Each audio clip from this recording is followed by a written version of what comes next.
spoken to you about spiritual authority as being superior to the anointing.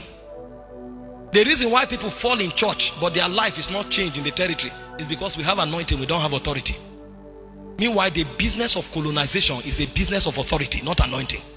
The devil was in heaven, most anointed of the angels, but he knew that for him to have government and authority, he needed to ascend the throne. Even though he was most anointed, the Bible said he was the revelation of beauty and glory. He said from the day of your creation, he said you were covered with the finest stones, jasper, topaz, gold, sapphire, carbuncle. He was clothed, he was shining like the sun. He said you walk in the midst of the coals of fire. You were in Eden from the day of thy creation. Thy taps and thy tabrets were in thee. The guy knew the emotions of God so much that if God wanted to laugh, he knew what to do. If he shakes his body, heaven is saturated with sound.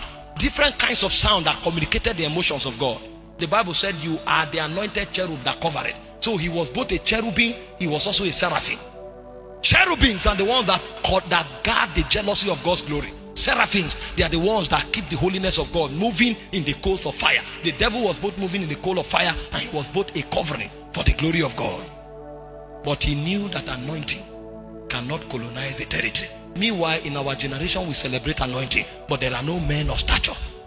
The same people that come to church, they are the same people in the nightclubs. The same people we preach to on the crusade ground, they are the same people that are killing and doing all kinds of evil, because we cannot talk to their heart. We only talk to their head, because even ourselves, there's no government. Jesus said, for their sakes I sanctify myself, so that they too might be sanctified. The prince of this world cometh to me and findeth nothing. That's a lively stone. That's a living epistle. When he talks to you, you have no choice. He saw a tax collector. In the days of old, the tax collector is like one that walks in Chevron. He said, follow me. And the guy abandoned his job. He saw fishermen with their parents. He said, follow me. They abandoned their net. That's not a man talking. It's a lively stone. That's a living epistle. Every time he speaks, you hear the voice of God through him. But it begins with government. Suffer it to be so for now. Thus it becometh us to fulfill all righteousness. So the Creator went down to be baptized by creation. Many of us cannot bow. We are too strong in ourselves. How can you walk for God when you are strong? That's why we have no authority. The devil will come to your family and steal your family members. You cry, you say, God, why? Meanwhile, you are the priest of that family, but there's no authority.